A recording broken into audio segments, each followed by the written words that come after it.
नमस्कार दोस्तों, आइए जानते हैं बिहार की दिन भर की ताजा और बड़ी खबरें। वही आपने अभी तक वीडियो को लाइक और चैनल को सब्सक्राइब नहीं किया तो फटाफट से कर लीजिए। आज की पहली खबर, बजट में घट सकते हैं पेट्रोल डीजल के दाम। 1 फरवरी को बजट है। ये वित्त मंत्री निर्मला सीतारमण का लगातार 8वां बजट है। खबरें आ रही कि बजट में पेट्रोल डीजल की कीमतें घट सकती हैं। एक्साइज ड्यूटी में कटौती से पेट्रोल और डीजल की कीमतें घट सकती हैं। अभी पेट्रोल पर 19 रुपए 90 पैसे और डीजल पर 15 रुपए 80 पैसे ड्यूटी लगती है। कंज्यूमर इलेक्ट्रॉनिक्स से जुड़े पार्ट्स की इंपोर्ट ड्यूटी घट सकती है। अभी इस पर 20% ड्यूटी लगती है। इससे मोबाइल जैसे आइटम सस्ते हो सकते हैं। गोल्ड सिल्वर पर इंपोर्ट ड्यूटी बढ़ाई जा सकती है। अभी इस पर 6% ड्यूटी लगती है। इससे सोना चांदी के दाम बढ़ सकते हैं।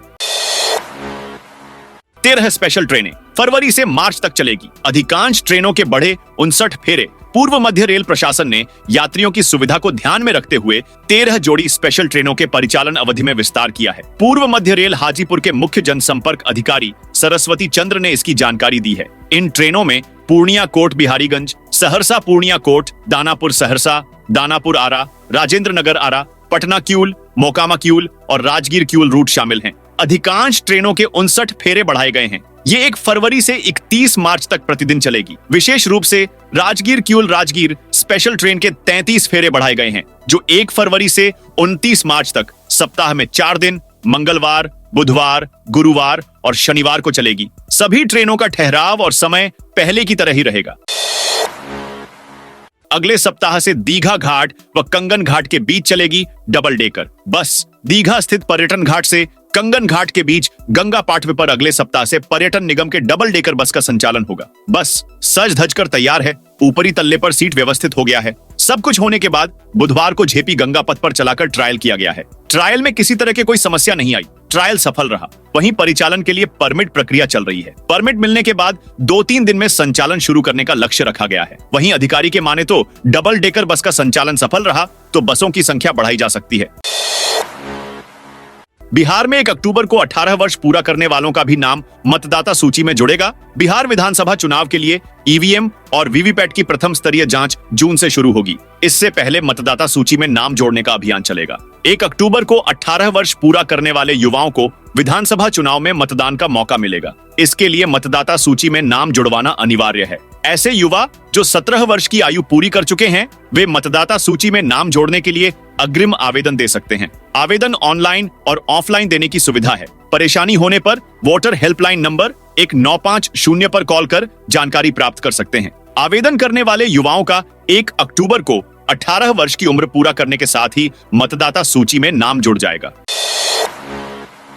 फर्जी प्रेस और पुलिस स्टिकर वाले वाहनों पर चलेगा प्रशासन का डंडा। बिहार के पुलिस महानिदेशक विनय कुमार ने वाहनों पर प्रेस और पुलिस का फर्जी स्टिकर लगाकर प्रभाव जमाने वालों के खिलाफ कड़ा रुख अपनाया है। अब ऐसे वाहनों की सूक्ष्मता से जांच होगी और दोषी पाए जाने पर कड़ी कार्रवाई की जाएगी। पुलिस विभाग ने सभी जिलों के अधिकारियों को इस संबंध में स्पष्ट निर्देश जारी किए हैं। डीजीपी द्वारा जारी आदेश में कहा गया है कि कई वाहन मालिक अपनी गाड़ियों पर पुलिस, प्रेस या आर्मी जैसे शब्द लिखवाकर उसका गलत फायदा उठा रहे हैं, जबकि उन गाड़ियों में संबंधित विभाग से जुड़ा कोई व्यक्ति सवार नहीं होता। इससे असामाजिक तत्वों को अपराध को अंजाम देने का मौका मिल रहा है।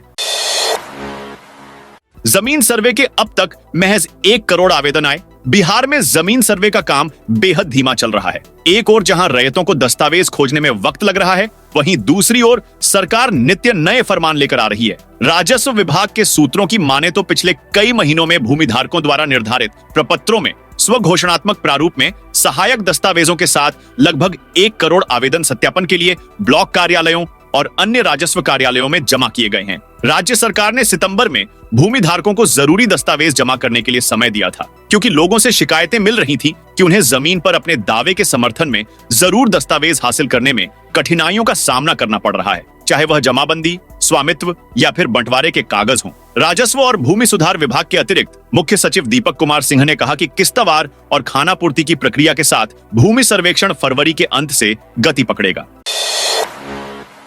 बिहार में ड्राइविंग लाइसेंस लेने का बदला नियम मार्च से बिहार के सभी जिलों में ड्राइविंग लाइसेंस पाने के लिए टेस्टिंग ट्रैक पर टेस्ट देना होगा। अभी पटना, औरंगाबाद में यह सुविधा लागू है। इसमें कैमरे की निगरानी में टेस्ट देना होता है। परिवहन विभाग के अनुसार राज्य के कुल 36 जिलों में ट्रैक बनना है। जिनमें 26 जिलों में ट्रैक लगभग बनकर तैयार है। शेष 10 जिलों में योजना प्रक्रियाधीन है। इन जिलों में निर्माण कार्य तेज करने के लिए राशि उपलब्ध करा दी गई है। इन जिलों में मार्च तक काम पूरा करने का लक्ष्य दिया गया है। टेस्टिंग ट्रैक बनने के बाद ड्राइविंग लाइसेंस बनाने में पारदर्शिता आएगी। सभी आवेदकों को ऑनलाइन और फिर सीसीटीवी कैमरा की निगरानी में टेस्ट देना पड़ेगा। जिन्हें यातायात नियमों की जानकारी के साथ ही गाड़ी चलाना आता होगा, वहीं ड्राइविंग लाइसेंस बनवा सकेंगे। बिहार में नौकरियों की भरमार जारी हुआ एक और नोटिफिकेशन। पंचायती राज विभाग ग्राम कचहरियों के सुचारू संचालन को लेकर सभी रिक्त पदों पर नियुक्ति की प्रक्रिया आरंभ कर दी है। विभाग की ओर से 1583 ग्राम कचहरी सचिव और 2436 न्याय मित्रों की नियुक्ति तैयारी है। कचहरी सचिवों के रिक्त पदों पर ऑनलाइन आवेदन करने की अंतिम तिथि बुधवार को समाप्त हो गई। अब विभिन्न जिलों में 1 फरवरी से 2436 ग्राम कचहरियों में न्याय मित्रों की नियुक्ति को लेकर ऑनलाइन आवेदन पत्रों की मांग की गई है। स्मार्ट मीटर का रिचार्ज खत्म होने के 7 दिन बाद तक नहीं कटेगी बिजली। प्रीपेड स्मार्ट बिजली मीटर में बैलेंस खत्म होने पर भी 7 दिनों तक बिजली गुल नहीं होगी। बिजली कंपनी ने लोगों को आगाह करते हुए कहा है कि वे साइबर ठगों के झांसे में न आएं। अगर मीटर में पैसा खत्म हो जाए तो वे ऐप के माध्यम से उसकी जांच करें और अधिकृत माध्यमों से ही मीटर रिचार्ज करें। जल्द ही सुविधा ऐप 1 टाइम पासवर्ड से खुलेगा। दरअसल बिहार में बिजली उपभोक्ताओं को ठगने के लिए साइबर अपराधी लगातार नए-नए तरीके अपना रहे हैं। हाल के दिनों में ऐसे कई मामले सामने आए हैं जहां उपभोक्ताओं को बिजली बिल भुगतान, मीटर रिचार्ज, बिल बकाया माफ करने या कनेक्शन काटने की धमकी देकर ठगा जा रहा है। साइबर ठग उपभोक्ताओं को व्हाट्सएप, एसएमएस और कॉल के जरिए नकली लिंक भेजकर उन्हें जल्दबाजी में भुगतान करने के लिए मजबूर करते हैं। बिहार के मधेपुरा में सीएम नीतीश कुमार की प्रगति यात्रा शुरू कई योजनाओं की देंगे सौगातें। बिहार के मधेपुरा जिले के रसलपुर धुरिया पंचायत की कलासन में गुरुवार को होने वाली मुख्यमंत्री नीतीश कुमार की प्रगति यात्रा कार्यक्रम को लेकर सभी आवश्यक तैयारी पूरी कर ली गई है। बुधवार को कार्यक्रम स्थल पर पटना से पहुंची सीएम के सिक्योरिटी गार्ड ने हेलीपैड और सुरक्षा व्यवस्था सहित विभिन्न बिंदुओं का निरीक्षण भी किया। सीएम की प्रगति यात्रा कार्यक्रम को लेकर धुरिया कलासन स्थित आईटीआई कॉलेज के पास मुख्यमंत्री नीतीश कुमार और उप मुख्यमंत्री सम्राट चौधरी व विजय सिंह सहित विभिन्न मंत्रियों के लिए बनाए गए 2 हेलीपैड तथा आईटीआई कॉलेज परिसर में ही बनाए गए जीविका सहित विभिन्न विभागों के काउंटरों का भी दिन भर पटना से आए विभिन्न विभागों के निदेशक और डायरेक्टर निरीक्षण करते रहे। बिहार के सभी जिलों में बाल विवाह निषेध अधिकारी नियुक्त होंगे। राज्य के सभी जिलों में बाल विवाह निषेध अधिकारी नियुक्त होंगे। अभी एसडीआई ही बाल विवाह निषेध अधिकारी, बीडीओ सहायक बाल विवाह निषेध अधिकारी और एक बाल विकास परियोजना पदाधिकारी नोडल पदाधिकारी के तौर पर नामित हैं। सुप्रीम कोर्ट द्वारा 18 अक्टूबर 2024 को बाल विवाह जैसी सामाजिक कुरीति को समाप्त करने के संबंध में आदेश जारी किए हैं। इसी आलोक हाल ही में मुख्य सचिव अमृतलाल मीणा की अध्यक्षता में आयोजित बैठक में बाल विवाह की रोकथाम के लिए सभी विभागों को दिशा निर्देश जारी किए गए हैं। सरकारी स्कूलों के छात्रों को शिक्षा विभाग देगा बोलने की ट्रेनिंग। बिहार के सरकारी स्कूलों में पढ़ने वाले छात्रों में शब्द दोष है। उच्चारण के दौरान छात्र सही तरीके से बोल नहीं पाते हैं। इससे सामने वालों को समझने में दिक्कत होती है। अब शिक्षा विभाग छात्रों को बोलने की ट्रेनिंग देगा। शब्द दोष की ये जानकारी शिक्षा विभाग को समीक्षा बैठक और संबंधित अधिकारियों द्वारा स्कूल निरीक्षण के दौरान मिली। ट्रेनिंग के दौरान प्रत्येक छात्र को तेज आवाज में सामान्य गति से बोलना सिखाया जाएगा। इसके साथ ही बोलते समय हाथ और आंख द्वारा भी लोगों को विषय समझाने की ट्रेनिंग दी जाएगी। इससे छात्रों के बोलते समय लोगों को अच्छी तरह से समझ में आ सकेगा। दोहरी नागरिकता का दरभंगा में एक और मामला सामने आया। दरभंगा में एक बार फिर दोहरी नागरिकता का मामला सामने आया है। केवटी प्रखंड की कोठियां पंचायत के वार्ड 2 के सदस्य का दावा है कि जन वितरण प्रणाली की दुकान चलाने वाली महिला मुसर्रत खातून के पास भारत और नेपाल दोनों देशों की नागरिकता है। इससे पहले वार्ड 2 सदस्य जितेंद्र प्रसाद ने ही फरवरी 2024 में कोठिया पंचायत के ही मुखिया सबा परवीन के बारे में शिकायत दी थी, जिसके बाद जांच पड़ताल में आरोपों को सही पाए जाने के बाद सबा परवीन को मुखिया के पद से मुक्त कर दिया गया था। शिकायत में जितेंद्र प्रसाद ने दावा किया था कि मुखिया सबा के पास 2 देशों की नागरिकता है। बीपीएससी अभ्यर्थियों के फुल सपोर्ट में चिराग पासवान, लोजपा आर के अध्यक्ष और केंद्रीय मंत्री चिराग पासवान 70वीं बीपीएससी परीक्षा दोबारा कराने की छात्रों की मांग के सपोर्ट में पूरी तरह उतर आए हैं। चिराग ने बिहार लोक सेवा आयोग पर भी निशाना साधा। आयोग के अधिकारी कान में तेल डालकर बैठे हैं। छात्रों की बात सुनना नहीं चाहते हैं। बीपीएससी परीक्षा के दौरान व्यवस्था में गंभीर लापरवाही देखने को मिली और यह छात्रों के भविष्य से खिलवाड़ करने जैसा है। छात्रों की मांग पूरी तरह से जायज है कि पूरी परीक्षा फिर से आयोजित की जाए। बलुआहा बाजार में कबाड़ी की दुकान में लगी आग। सहरसा दरभंगा मुख्य सड़क के महिषी थाना इलाके के बलुआहा बाजार में बुधवार की देर रात एक कबाड़ी दुकान में अचानक आग लग गई। देखते ही देखते आग ने विकराल रूप ले लिया। इससे दुकान में रखे लाखों रुपए के सामान जलकर खाक हो गए। जानकारी के अनुसार महिषी प्रखंड के महिसरहो गांव निवासी अजर शाह पिछले 3-4 साल से पवन चौधरी की जमीन पर कबाड़ी का कारोबार चला रहे हैं। आग इतनी भीषण थी कि दुकान में रखा ट्रैक्टर, गैस सिलेंडर समेत अन्य कीमती सामान जलकर राख हो गया। अनुमान लगाया जा रहा है कि आग से करीब 20 लाख रुपए से अधिक का नुकसान हुआ है। महाशिवरात्रि पर निकलेंगी 31 झांकियां, ड्रोन से होगी निगरानी। महाशिवरात्रि पर विभिन्न शोभा यात्रा समितियों द्वारा 31 झांकियां निकाली जाएंगी। इस दौरान सुरक्षा को लेकर खाजपुरा शिव मंदिर के पास मजिस्ट्रेट व पुलिस पदाधिकारी तैनात रहेंगे। इसे लेकर डीएम डॉ चंद्रशेखर सिन्हा व एसएसपी अवकाश कुमार ने बुधवार को सुरक्षा व्यवस्था की तैयारियों को लेकर बैठक की। इसमें अनुमंडलवार तैयारियों की समीक्षा कर अधिकारियों को आवश्यक निर्देश दिए गए। डीएम ऑफ एसएसपी ने कहा कि खाजपुरा शिव मंदिर में होने वाले महाशिवरात्रि कार्यक्रम के दौरान श्रद्धालुओं के लिए प्रशासनिक दृष्टिकोण से हर तरह की सुविधा उपलब्ध कराई जाएगी।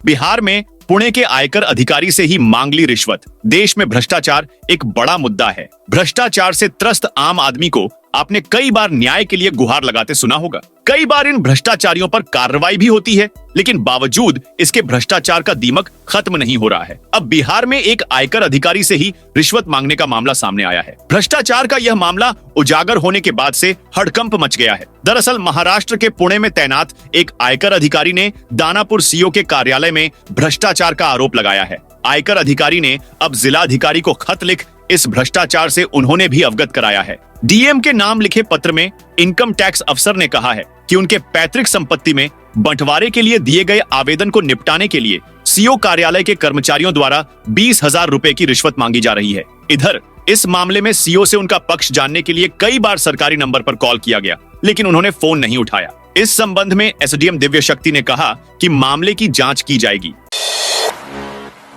गांधी सेतु पर जाम खत्म करने का इंतजाम। पटना के गांधी सेतु पर लगने वाले महाजाम को खत्म करने का प्रशासन अब इंतजाम कर दिया है। गांधी सेतु से अब रात 12 से 3 के बीच ही भारी वाहन गुजरेंगे। इसमें भी प्रतिदिन केवल 500 भारी वाहन ही गुजरेंगे। सोमवार को जिलाधिकारी डॉक्टर चंद्रशेखर सिंह की अध्यक्षता में अधिकारियों की हुई बैठक में यह निर्णय लिया गया। इससे पहले गांधी सेतु से रात 11 से सुबह 5 बजे के बीच भारी वाहनों का परिचालन किया जाता था। इसके बदले रात्रि में केवल 12 बजे से 3 बजे के बीच गांधी सेतु से सिर्फ 500 बालू लदे ट्रकों को जाने की अनुमति दी जाएगी। बिहार में अपार आईडी बनाने में गजब की लापरवाही। बिहार में सरकारी निजी स्कूलों के 98,37,957 बच्चों की अपार आईडी अभी बनना बाकी है। बिहार शिक्षा परियोजना परिषद की ओर से 23 जनवरी तक अपार निर्माण की स्थिति की जारी रिपोर्ट में यह बातें सामने आई हैं। राज्य भर में 1,91,93,676 बच्चों का अपार कार्ड बनना है। इनमें से 93,55,719 बच्चों की ही अपार आईडी बनी है। स्कूलों में अपार निर्माण में सुस्ती को देखते हुए मंत्रालय ने अगले 20 दिनों तक हर जिले को अपार निर्माण के लिए लक्ष्य दिया है। 15 फरवरी तक राज्य में हर दिन 4,91,898 अपार कार्ड का निर्माण करना है। हर जिले के लिए प्रत्येक दिन के लिए अलग अलग लक्ष्य निर्धारित है। बिहार के 4 लाख से ज्यादा शिक्षकों ने नहीं बनाया अटेंडेंस। बिहार में ई शिक्षा कोष पोर्टल की तकनीकी खामियों के कारण राज्य भर के शिक्षकों को भारी परेशानियों का सामना करना पड़ रहा है। कई शिक्षक जो स्कूल में मौजूद थे पोर्टल पर अनुपस्थित दिखाई दे रहे हैं और इस कारण उनकी उपस्थिति शून्य दर्ज हो रही है। यह स्थिति इतनी गंभीर हो गई है कि कई मामलों में शिक्षकों का वेतन भी रोक लिया गया है। विदेशी सिगरेट का सबसे बड़ा तस्कर मुजफ्फरपुर में दबोचा गया। विदेशी सिगरेट तस्कर सिंडिकेट का सरगना मो रिजवान आखिरकार दबोच लिया गया। डीआरआई की टीम ने मुजफ्फरपुर से उसे गिरफ्तार किया है। डीआरआई की टीम ने घेराबंदी कर उसे 4 लेन पर दबोचा। रिजवान उत्तर प्रदेश के रामपुर जिले का है। उसका नेटवर्क दुबई, उत्तर कोरिया, बांग्लादेश और म्यांमार से जुड़ा हुआ है। वह बांग्लादेश और म्यांमार बॉर्डर पार करवाकर विदेशी सिगरेट की खेप भारत मंगवाता था। आधिकारिक सूत्रों के अनुसार रिजवान ने म्यांमार के सीमाई इलाके में विदेशों के नामी ब्रांड की सिगरेट बनाने की फैक्ट्री लगा रखी है। सूचना मिली थी कि वह मुजफ्फरपुर में तस्करों के साथ बैठक करने वाला है। इसके बाद डीआरआई की टीम उसे दबोचने के लिए सक्रिय हुई। डीआरआई के अधिकारियों ने रिजवान को गिरफ्तार कर विशेष कोर्ट में प्रस्तुत किया, जहां से उसे न्यायिक हिरासत में जेल भेज दिया गया। सरस्वती पूजा को लेकर प्रशासन अलर्ट, ड्रोन से होगी निगरानी। सरस्वती पूजा पर भीड़ प्रबंधन, यातायात एवं विधि व्यवस्था के पुख्ता इंतजाम किए जाएंगे। सीसीटीवी एवं ड्रोन से आयोजनों की निगरानी की जाएगी। आयोजन के पूर्व, पूजा के दौरान एवं विसर्जन के दौरान की त्रुटिहीन तैयारी जरूरी है। सभी पदाधिकारी टीम भावना से काम करें, सार्थक समन्वय तथा सुदृढ़ संवाद स्थापित रखें। बिहार में अब ऐप पर जानकारी दिए बिना सड़क खोदना पड़ेगा महंगा। 1 साल पहले दूर संचार विभाग ने राज्य सरकार के साथ मिलकर ऐप बनाया था। इसमें उन सभी विभागों को शामिल किया गया था जो सड़क की खुदाई संबंधित काम करते हैं। इसमें बिजली विभाग, नगर विकास विभाग, नगर निगम, पथ निर्माण विभाग, टेलीफोन विभाग, गैस पाइपलाइन आदि शामिल हैं। जिस भी विभाग को मरम्मत संबंधित सड़क को खुदाई करने की जरूरत होती है तो इसकी जानकारी उन्हें बाकी सभी विभागों को देनी है। यह जानकारी उन्हें सीबर्ड ऐप पर देना है। इसके तहत इलाके का नाम, कौन सी सड़क और कितनी लंबी खोदी जाएगी, कितने दिन में काम होगा, यह सब बताना है। लेकिन विभागों की ओर से इसकी जानकारी नहीं दी जाती है। इससे कई बार दूसरे विभागों के लिए परेशानी खड़ी हो जाती है। दिलीप जायसवाल ने मल्लिकार्जुन खड़गे को दी चुनौती, हिम्मत है तो हज पर बोलकर दिखाएं। कुछ दिनों पहले कांग्रेस अध्यक्ष मल्लिकार्जुन खड़गे ने कुछ दिनों पहले गंगा स्नान को लेकर बयान दिया था, लेकिन अब उनके इस बयान पर विवाद थमने का नाम नहीं ले रहा है। बिहार भाजपा के प्रदेश अध्यक्ष सह राजस्व एवं भूमि सुधार मंत्री डॉक्टर दिलीप जायसवाल ने कहा है कि कांग्रेस अध्यक्ष मल्लिकार्जुन खड़गे के बयान से हिंदुओं की आस्था पर चोट पहुंची है। उन्होंने अपने बयान से सनातन का माखौल उड़ाया। निश्चित तौर पर और अधिक संख्या में सनातनी गंगा स्नान करने जाएंगे और स्नान कर कांग्रेस को धोएंगे। राजनीतिक लोगों द्वारा धर्म का मखौल उड़ाना हास्यास्पद है। वही प्रदेश अध्यक्ष ने कहा कि उम्मीद से ज्यादा लोग गंगा स्नान और कुंभ में स्नान कर रहे हैं। हम किसी धर्म का मजाक नहीं उड़ाते, हम महाकुंभ का भी सम्मान करते हैं और हज का भी। अगर खड़गे जी में हिम्मत है तो हज के ऊपर वे बोलकर दिखाएं। जो राजनीतिक लोग राजनीति करते हुए धर्म का मखौल उड़ाते हैं उन्हें सही नहीं ठहराया जा सकता है। साथियों, ये थी बिहार की दिन भर की ताजा और बड़ी खबरें। आपने अभी तक बिहार समाचार चैनल को सब्सक्राइब नहीं किया तो फटाफट से कर लीजिए ताकि बिहार की खबरें सबसे पहले आपको मिले।